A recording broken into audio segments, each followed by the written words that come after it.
Představujeme vám přenosný plynový grill Camping Gas Plancha.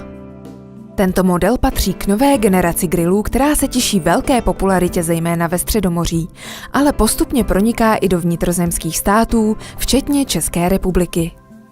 Tento model je vybaven grilovací deskou ze smaltované oceli o velikosti 66 x 42 cm. Na takové ploše bez problému připravíte jídlo až pro 12 lidí naráz. Hladký povrch grilovací desky je ideální pro přípravu krevet a dalších mořských plodů, ale na planče si krásně připravíte i různé druhy ryb, hovězí stejky nebo hamburgery. Plancha BFL využívá systém piezo zapalování.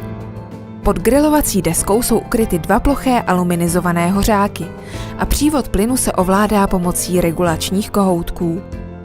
K napájení grilu lze použít malou nebo velkou plynovou bombu. Díky skromným rozměrům se plynový grill Plancha BFL hodí pro grilování na balkóně nebo na terase, nebo jako cestovní grill, který si sebou vezmete na dovolenou k moři, na výlet do přírody, k vodě a podobně.